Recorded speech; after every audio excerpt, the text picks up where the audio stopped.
do I have to stop? 10:45. Okay. Yeah.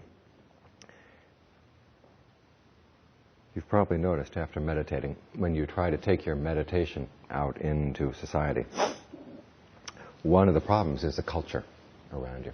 American culture seems to be designed to destroy meditation. Any sense of peace or calm or lack of greed, lack of anger, lack of delusion that you might have picked up while you meditate tends to get destroyed when you walk down the street and just look at the signs, pick up values from the people. And we often think that if only we could be in Asia, where it's easier to meditate, where the culture is more supportive, life would be a lot easier for us. That's partially true, in the sense that there is a structure in Asia, many of the Asian Buddhist countries, a structure for people who want to meditate, a structure that encourages the practice. But it's not the case that the society at large is necessarily good for meditation any more than it is over here. Especially now that globalization has hit Thailand and other Asian countries, which is based on the proposition that peace and harmony come through unbridled greed. Everybody is allowed to be as greedy as they want, and somehow the invisible hand of the market will make sure that everybody lives in peace. But even traditionally in Thailand, I noticed when I first went over there, I first went as a teacher, taught for 2 years in a university. And then at the end of those 2 years, I came in touch with the Thai forest tradition. And it was like a different culture from what I'd seen. The people, the values, the attitudes were very, very different. And as I got to know the forest tradition a lot better, I began to see that it really was like a countercultural force over there, that its values went against some of the larger values of society. This fact goes way back. The Buddha himself ran against this. When after his awakening, he went home to visit his family. And the very first day, he went out for alms, as he'd been doing for the past 6 years. And his father, the king, saw this and came running out and said, "What are you doing, running around in those brown robes asking for alms? This is a disgrace to our family." And the Buddha says, "I no longer belong to your family. I belong to the family of the noble ones. And this is one of our customs."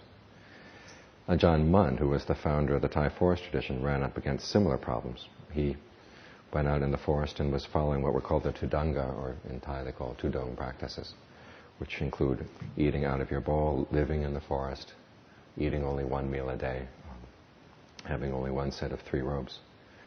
And people would accuse him of breaking with Thai custom, breaking with Laotian custom. That people hadn't been doing this for a long time, and they didn't see any reason why somebody should be smart alecky enough to try to start up these old traditions again. And he said, "I'm not concerned about Thai customs or Laotian customs, because those are the customs of people with defilement. So I'm concerned about the customs of the noble ones." And again, he used the same word, Arya Wong, which also means the traditions or the lineage of the noble ones. And so since we're sort of a countercultural force here in America as meditators, I think it's useful to be clear on what those customs are. If you're going to have a practice which goes against the customs of the local society, it's good to be clear on precisely where the customs of a meditative life differ from the customs of life outside, so you can protect yourself from unhealthy influences. The customs of the noble ones are 4. And the first 3 deal with contentment. Contentment with whatever food you get, contentment with whatever clothing you have, contentment with whatever shelter you have. And we'll go over these more in detail in a minute. And if you know about the Buddha's teachings on the 4 requisites, you would think that the 4th custom would have to do with medicine, but it doesn't. Instead, it deals with delighting in developing skillful mental qualities and delighting in abandoning unskillful ones. That's the 4th custom, and it's probably the most interesting. But we'll go over all 4. First 3 in terms of contentment. The monks have a chant that we do every day when we talk about why we're using food, why we're using clothing, why we're using shelter. And it's to remind us, clothing serves a purpose specifically for covering the body, to protect it from heat, to protect it from cold. Food serves the purpose of keeping you alive and relatively healthy, overcoming feelings of hunger, but not eating to the point where you stuff yourself so that you're so stuffed, being stuffed itself becomes painful. The third one is contentment with shelter, you would use your shelter again for protection from cold, protection from heat, protection from insects and all the other inclemencies of the weather. Now the Buddha says that as a custom of the noble ones, you not only practice contentment with these things. When you get something that's good, you learn to use it properly. If you don't get anything that's up to your desires, you learn to be content with what you've got. And then finally, that you don't exalt yourself or disparage others because you are frugal or you're content with few things. In other words, you don't look down on people who have more or use more. Or don't raise yourself and say, I'm a better person because I don't drive such a wasteful car, or I don't drive or live in such a ostentatious house.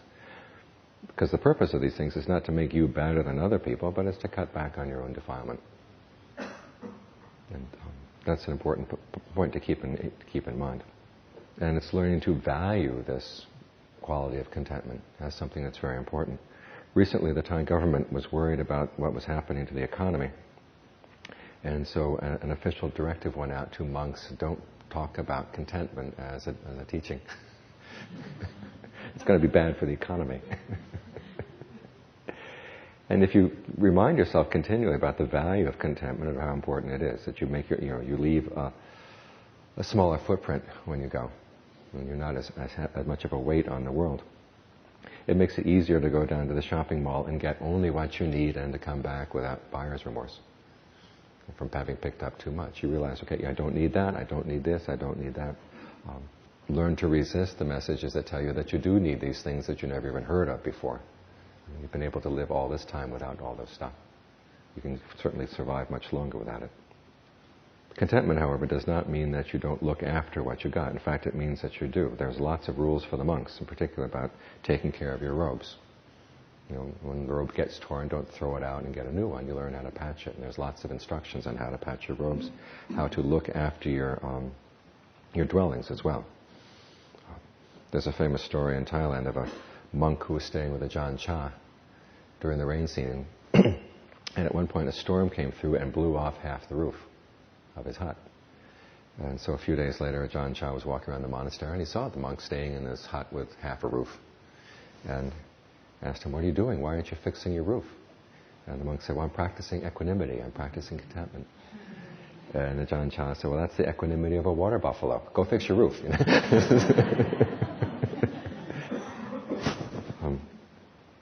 I remember I got into trouble one time. Ajahn Fuang saw me using something and I almost broke it. And he said, hey, be more careful with these things around here. I said, well, if it breaks, we can always get a new one, right? I had a 15-minute lecture on taking care of your things. That's an important part of contentment.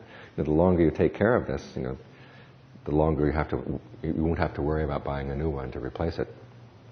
So an important part of contentment is also looking after what you've got, keeping it in good repair.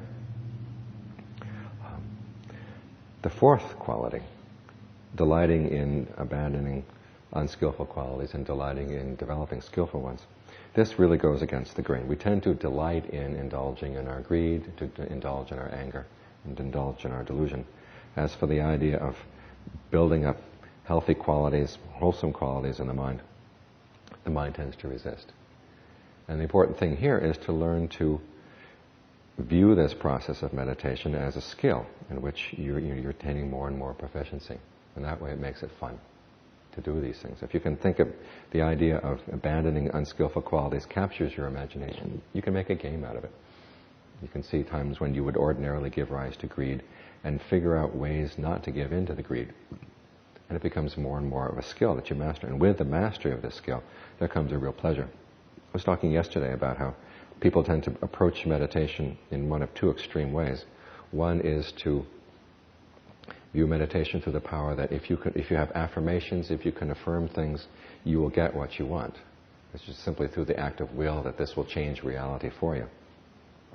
Because it's true that when reality and your desires mesh, that's really true happiness right there. There's a fit between the two. Now, as I say, one approach is I call it the Barney the dinosaur approach. If you wish hard enough, it'll come true. If you can imagine yourself in such winning the game, you will win the game. And sometimes it works and sometimes it doesn't. The opposite is the idea that we have to abandon our desires entirely.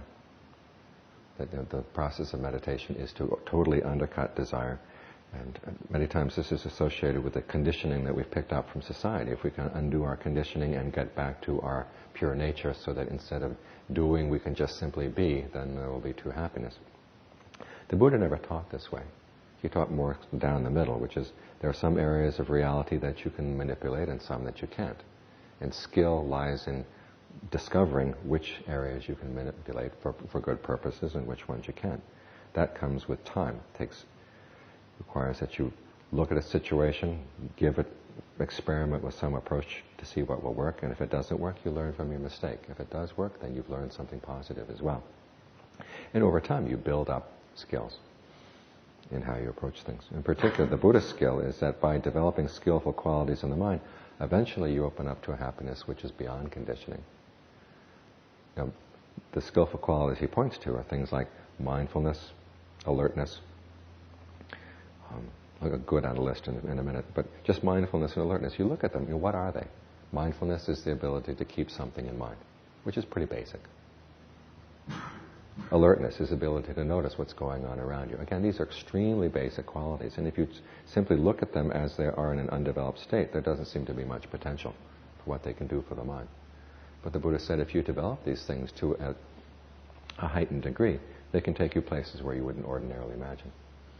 It's like little sprouts on a path. I mean, some of the little sprouts on the path are just weeds, and some of them are actually redwood trees. And if you leave space for the redwood tree, it'll actually have a chance to grow. And so this is what we're doing as we sort out between skillful and unskillful qualities in the mind. Examples of unskillful qualities would be the hindrances: sensual desire, ill will, sloth and torpor, restlessness and anxiety and uncertainty. And most of our problems is when these things come up in the mind is we tend to give in to them. We give in to our desires. Again, society encourages that. If you don't give in to your desires, you're going to get tied up in all sorts of knots through repression. Well, again, that's a false issue. That either indulgence, we have more choices than indulgence and repression. Okay, there's a middle ground between the two, where you can see a desire and decide whether it's a worthwhile desire or not, and if it's not, learn to deal with it in such a way that it doesn't overcome your mind. And if you learned how to see that as a sport, then it becomes fun. Instead of identifying with the desire, you begin to say, okay, this is a potential problem here in the mind. What are the possible ways of undermining it so it doesn't take over? And as you try some of the various methods that are recommended in terms of looking at the unattractive side of the object that you're feeling desire for, or thinking about what it's going to be down the line if you give in to the desire, or what you're going to have to do in order to get what you desire. Many times when you think about what you have to do in order to attain certain desires, you realize it's not worth it. And if you can learn to think in these ways, then you're not repressing the desire so much as you are dealing with it in an intelligent way.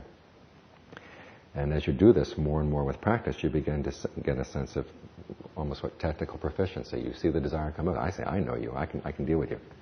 Rather than feeling that you're compelled to give in to the desire. This way you can delight in overcoming these things. There's a passage in Ajahn Lee's autobiography where he talks about when he was a young monk. And it's a group of young monks staying together out in the forest. And they began to have an unspoken competition as to who could eat the least food. And of course, there's the competition, the competitive nature there was not necessarily a skillful thought or a skillful mental quality. But at least it's more skillful than competing and to see who can eat the most. You're going to take your competitive desire, okay, channel it in a proper way. And then, okay, once you've learned how to get by on just a little, then you can start dealing with the competitive side. I very rarely see anybody in America having that kind of competition. The same goes for ill will. You realize that, okay, by wishing ill on other people, no matter how unskillful they may be or however harmful they may be, wishing ill on them doesn't do anything at all. It doesn't help you. And if you spend all your time simply wishing ill on them, it gets in the way of your actually looking at the harm they're doing and learning how to stop that kind of harm. If you can simply think about how much you hate that particular political figure, that doesn't do anything for him. If you can think about what are ways that we can stop his unskillful actions, that's a much more effective way of dealing with it. Just as an aside, a few days ago we were doing a practice of spreading goodwill. And we got to the issue of spreading goodwill to people that you don't like. And afterwards someone commented and that said, well, my sort of, the person I usually choose when I think about that category of people I don't like is the President of the United States. And I don't want him to think that I'm spreading goodwill because I like him. And I said, don't worry, he won't know.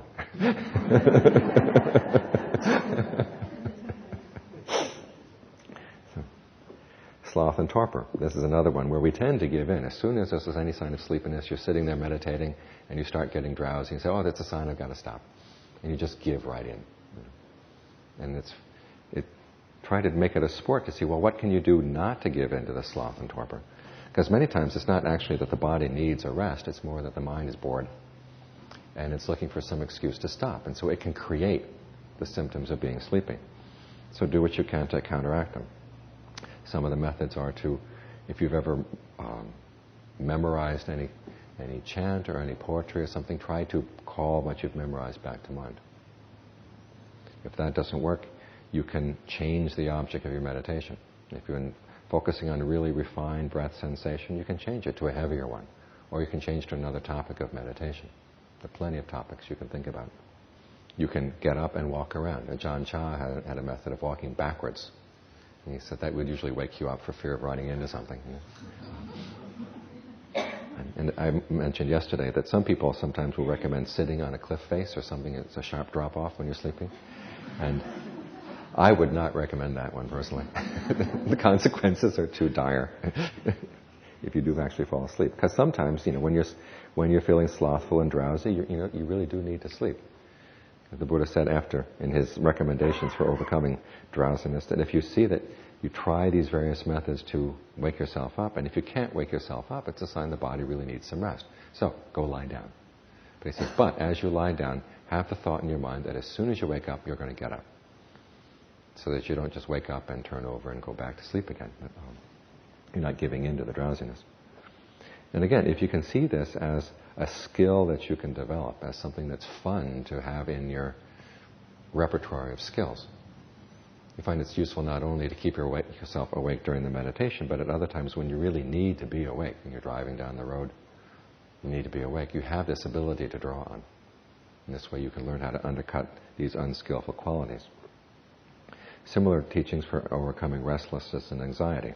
If you really are anxious about something, and you really feel that it needs to be thought about, if it's in the course of your meditation, tell yourself, okay, at the end of the meditation, we'll think about this, okay? The meditation can be seen as a process of sharpening your mental knives. And if you're going to hack away at something, you don't want to hack away with a dull knife. If there's an issue that has to be thought about, give yourself 10 minutes at the end of the meditation. And say, until that time, I'm not going to think about this. And every time the thought comes up, you just stop, cut it, cut it, cut it. Then, because you know that, okay, if it really is an important issue, you will have time to think about it, and at the end of the meditation, your mind will be in better shape. It's like the difference between taking a sharp knife to cut something and a dull knife. If you just keep whacking away with a dull knife, you waste your strength. If the knife is sharp, just one cut, chop, and you're right through. So again, this ability to step back from a particular hindrance and not give in to whatever it's going to say, that I really need to follow this particular attitude of mine, or I really need to indulge in this particular attitude of mine. You find that you do have the ability to step back and overcome it, and that becomes something that you can learn to delight in as you get more and more skillful at this, more and more proficient. The same with uncertainty. When you start wondering about yourself, can I really do this? There are ways to think about it. There's a reflection they call reflection on the Sangha, or recollection of the Sangha. And you think about all the people in the past who were in worse off situations than you are, who were able to attain awakening. Remind yourself, they could do it, why can't I? They were human beings, I'm a human being. If you have doubts about the practice, you can reflect on the Buddha, the kind of person that the Buddha was. He had already attained awakening, he didn't need anybody's praise, he didn't need anybody's money, he just went out and taught for 45 years, walking around all over northern India, teaching anybody who needed to be taught. And that's not the kind of person who's going to be sitting around thinking, well, what do people want to hear this year? Or what's going to sell this year? I mean, he taught what needed to be taught, what would be helpful. And that's the tradition that we're practicing in. Ultimately, if you really get uncertain about things and nothing seems solid at all, just look at your breath. Okay, when the breath is going in, you know it's going in. When it goes out, you know it's going out, right? Okay, just stay right there. Stay with something you really know that you're really certain about. And then you can build on that. And that way you get... A lot of the problem with uncertainty is that we ourselves are untrue. We do a little bit of meditation, say, well, I don't know if that's going to work, so you pull back. Try this a little bit, I don't know if that's going to work either. Well, give yourself to something. Give yourself to the breath. After all, it's the force that keeps you alive. If nothing else in life is going to matter to you, at least your breath should matter to you. Whether it's coming in right, whether it's going out right. Someone said, one thing you can do in meditation is to count your breaths. Count your in-breaths, count your out-breaths, and at the end of the meditation, make sure they're equal.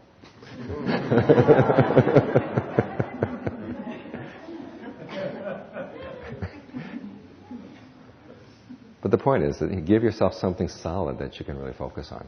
If nothing else is important in your life, your breath should be important. And it only stands to reason that because this is the essential force in your life, if the breath comes in comfortably, it's going to be a lot healthier for you than if it doesn't come in comfortably. So you can work with that. So basically what this is looking at these hindrances and not indulging in them. So much of the time when a hindrance comes, it comes with a lot of other arguments that not only is there this desire, but for some reason you should indulge in the desire. If you feel ill will, you should focus on what's wrong with that person that you're feeling ill will for, to justify that particular state of mind. And on down with all five of the hindrances. And if you can learn not to give in to those voices, you begin to realize it's not so much the culture outside that's the problem, it's the culture that you've internalized in here. And if you can start carrying these customs of the noble ones around and these attitudes of the noble ones, you can learn how to delight in overcoming these hindrances. Then you find that you really do have a handle on them, and that with practice and over time you find that you develop a skill. The same with developing skillful qualities. When you can develop qualities like mindfulness, qualities like your ability to see what in the mind is skillful and what in the mind is unskillful.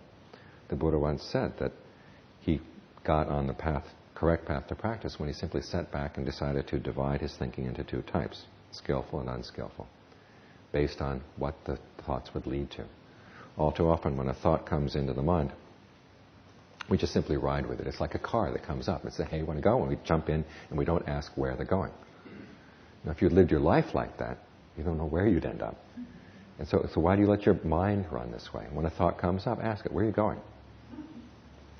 And many times you can tell, you know where it's going. Because many of these thoughts are movies, that you've been running many, many, many times in your mind.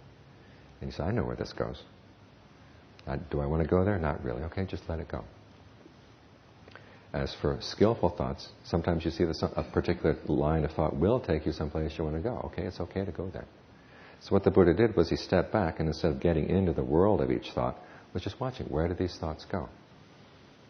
And then he saw certain thoughts that were not based on greed, anger, and delusion would go to good directions. Thoughts that had elements of greed, anger, and delusion in their motivation would take him where he didn't want to go. So he would check the second variety, and he would allow the first variety. Until he realized that even when you think about skillful things for a whole day, that gets you tired. So from there he decided to bring the mind to stillness. This is an important pattern in the meditation. Many times we think, just sit down and stop your thinking no matter what it is. And then you can get the mind to stillness. It doesn't usually work that way. First you have to learn how to think in skillful ways before you can stop the mind. Skillful thoughts are ones that are easier to untie or easier to get out of, basically, when the time comes to settle down. Unskillful thoughts tend to be really sticky. It's like trying to let go of something and yet it really clings to you, because there's the anger and then you feel bad about your anger. Or if there's been lust and you feel embarrassed about your lust or whatever, it's difficult to shake these things off. But if you first can learn how to undercut your unskillful thoughts by counteracting them with skillful ways of thinking, then it's a lot easier to get the mind to settle down. And so as the Buddha said, this is called analysis of qualities, seeing the qualities that are in your mind and learning how to step back from them so that you don't associate with them. From there you learn how to develop the skillful ones and undercut the unskillful ones. And as he says, when you do this, it gives rise to a sense of rapture. As the mind begins to settle down and you feel more and more at home in the body and less harassed by your unskillful thoughts. There's a sense of ease, there's a sense of refreshment that comes. Because not only are unskillful thoughts not running through your mind, but then also all the unskillful things they tend to leave in their wake are not running through your mind as well. At this point, the body then can attain other skillful. The mind and body can experience peace, maybe concentration, and finally you can bring the mind to equanimity. Now, equanimity doesn't mean indifference, but it means having a clear sense of priorities: what's important, what's not important, what's possible, and what's not possible. And this is something that you develop. You get a sense of this over time as you begin to realize, okay, if there's something painful going on in your experience, okay, exactly how much of that pain are you responsible for right now? You've learned through experimentation. You can change the way you breathe. You can change the way you approach that particular thought and that particular sensation, and you can see what difference you make. Some things you can change, some things you can't. Focus on what you can change. As for the things you can't change, just chalk that up to past karma. And when you have this attitude, this is what proper equanimity is all about. It's not indifference, it's simply seeing, okay, what you can work with and what you can't. If there's something you can't work with, you leave it alone for the time being. And this way you learn to live these qualities in your life, so they're not so much abstractions, but they become skills that you've mastered. When you can take this attitude towards your practice, that it's a body of skills that you're going to work on, and as you develop them bit by bit by bit, you begin to get a sense of enjoyment out of it. The fact that you can overcome anger. Maybe you did it once. That doesn't mean you're going to do it all the time, but you at least have something back in your personal history. You know that I can overcome things that have normally in the past overcome me. And this is what it means to take delight in developing skillful qualities and take delight in abandoning unskillful qualities. If you can think of it as a sport, think of it as something you do for your entertainment. And it can be. You can see a thought come up and you realize, I used to give in to that thing, but now I don't have to. I can do this, I can do that. There's a sense of real well-being and mastery that comes with that.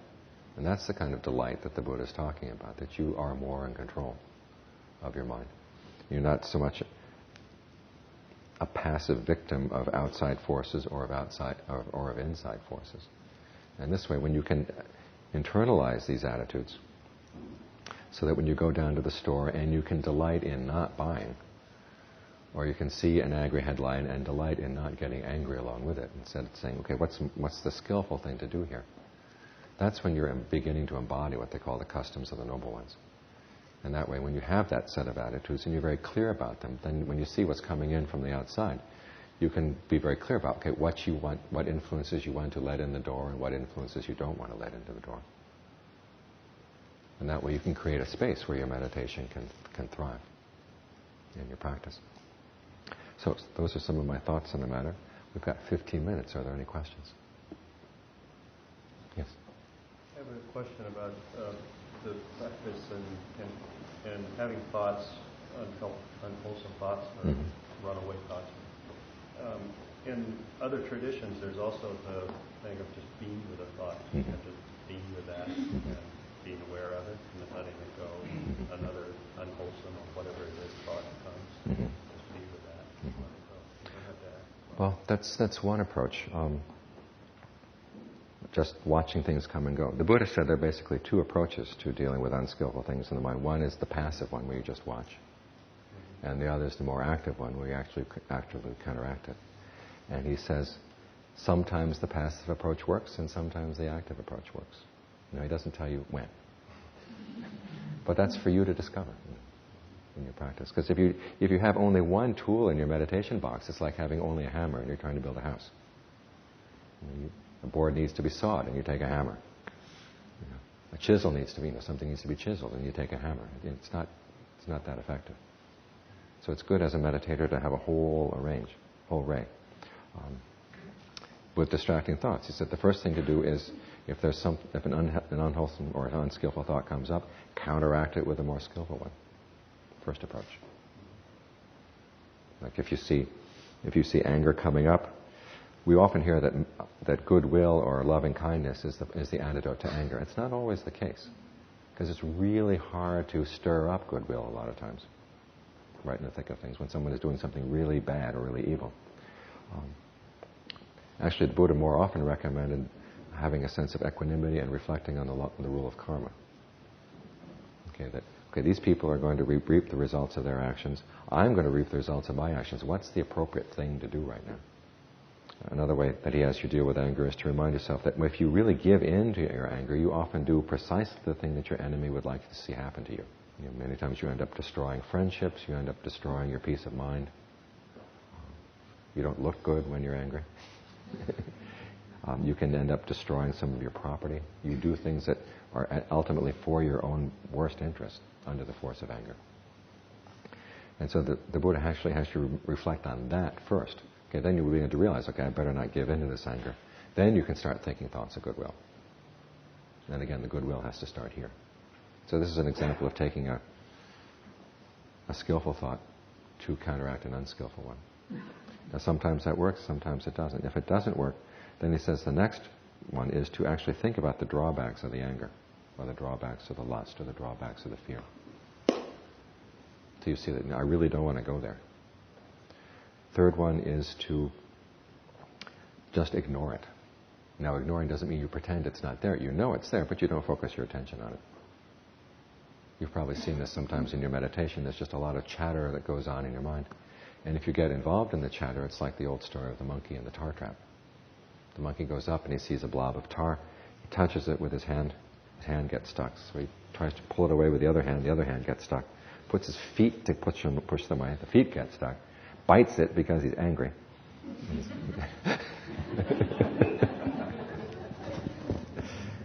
So some of your thoughts are like that, in which case you don't want to pay any attention to them at all. Just say, okay, if they want to chatter, they can chatter in the background. I'm going to stay with my meditation object here. And after a while, it's like a crazy person coming to talk to you. Have you ever had a crazy person come up and talk to you? If you pay attention to them, what happens? They've got you for 2 hours. But if you pretend that, they're not there, and they'll start saying even crazier and crazier things to get your attention. But if you're insistent enough not to pay any attention, after a while they go away. Nothing to latch onto.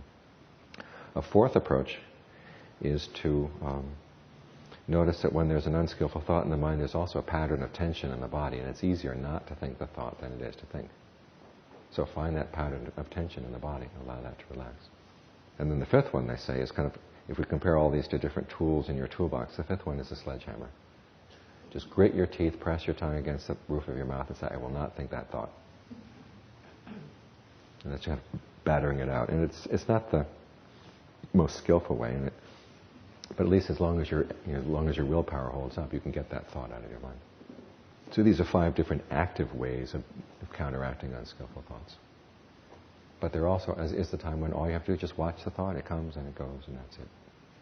But it's important that you have all these tools in your kit, and to realize that different tools will work for different situations.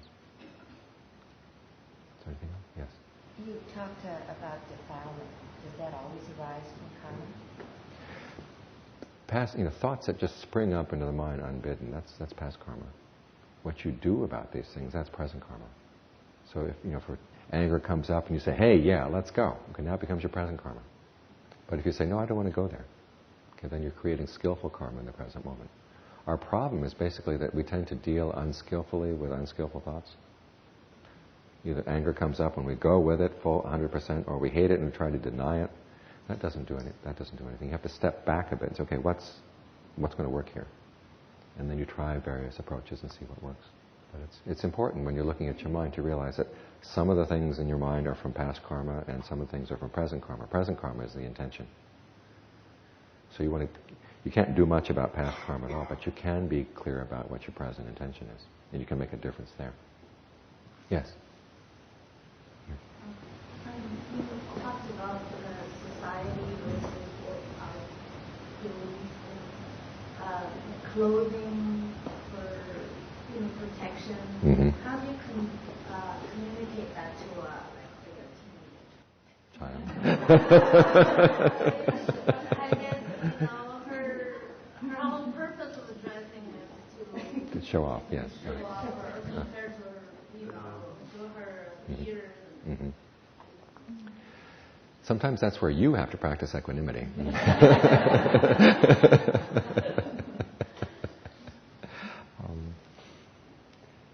these values are values that have to come from within.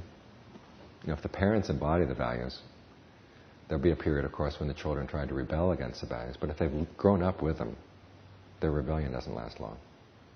So make sure that you embody these values in your life. And after a while, those are the ones that they'll feel comfortable with. Now, I've had a number of issues in the monastery. We tend to get a lot of Thai families who bring their children to see me. They say these children, they don't listen to Thai people, they only listen to Americans. So you talk to them. And so what I found the best approach is to first send the child off and talk to the parents. Teach them equanimity. And then send the parents off and then talk to the child. But not to talk to the child in front of the parents. That's the worst thing you can do.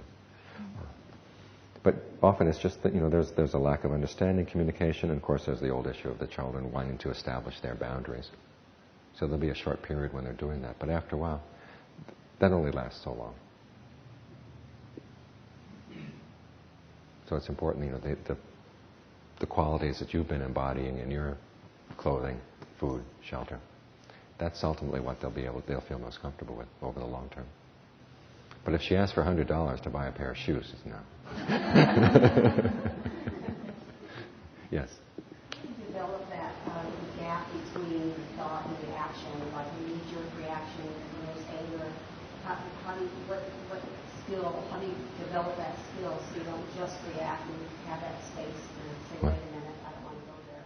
Well, as a meditative practice, you might want to try, when you're meditating, before these instances come up, notice that wherever there's a pattern of tension in the body, think of breathing through it to relieve the tension, wherever it is in your body. Think of the breath energy going in and out of the body right there to relax that tension. And then make that more and more your knee-jerk reaction. So when anger comes up, you breathe through it first, and then you act. And that gives you a little bit of space. Go ahead. Getting back to your first question about your 5 techniques for the unskillful thoughts. Do you have are any more effective than others in terms of not conditioning the rebirth of the same thought again? It really varies from thought to thought. The order, in the sutta, the Buddha recommends that you do them in that order. That the most effective one is to replace an unskillful thought with a skillful thought. If that doesn't work, then you go to the next and the next and the next. And you save the sledgehammer for last. But ultimately, there has to be a moment of insight when you realize that you really don't want to go with that thought. And you don't have to. And that insight can come through any one of those techniques.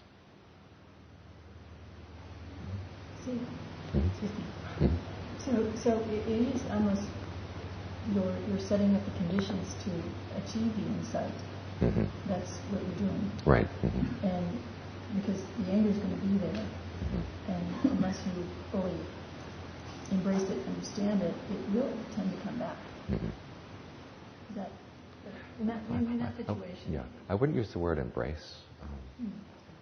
And you allow it a space to be, so you can see it, and you step back. I see. So it's like the car coming up, revving its engines. Let's go, and it's a red Corvette, and it's going to go roaring down the road. And the driver's wearing black leather. And if you can see that, I don't want to go there. So it's not engaging with it, just it's more awareness of it. Right. Okay. And as I said, most of us think that our choice is between indulgence and repression, and it's not. I mean, repression means you actually deny that it's there, and then it's going to come up. It's like trying to hold a ball underwater. It's going to come up as soon as you let go of it. But actually seeing, okay, I know this anger. I've seen this before. I know what it is. I just don't want to go there. Once you can establish that space between yourself and the anger, then you can start thinking of ways of dealing with it. Any practice or anything? No, when you first began practice, Meditation, you mean? Yes. There's a technique by John Lee for working with the breath, which deals with the breath energy in the whole body. And up to that point, I'd been doing a visualization practice, which was giving me headaches. And this got me back down in my body, and I was able to work with the tension in the body and sort of be comfortable in the body while I meditated. I found that most helpful. Yes? In a few spiritual magazines, I see a lot of advertisements for Qigong and Reiki healers and the whole idea of the energy flow and all of that. Could you address your ideas on that? Is that very helpful? In some instances, I have found it helpful, yeah. But what's especially good is you can learn to work with your own energy flow yourself. You learn to sort of explore your body. Where do the knots tend to be? A lot of times they tend to be in the back of the neck. And sometimes some people find working there directly helps release a lot of tension in the body. Other people find it too hard to work there because there's so much tension, so you work at other points. But if you find that some energy work from outside and combine that with your own ability to work with the energy inside, that can be very effective. One more question back here. Yeah.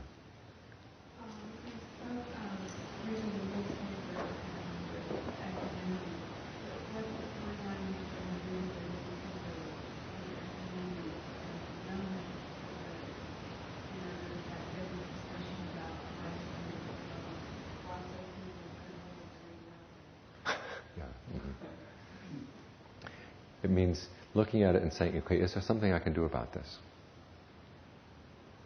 And if there is something, you go ahead and you do it.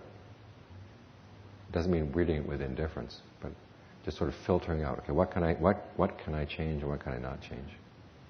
Well, try something. Because again, it's not we tend to have either total immersion or total withdrawal as our two alternatives. And there has to be a middle ground. And it's finding that middle ground. That's where the skill comes in.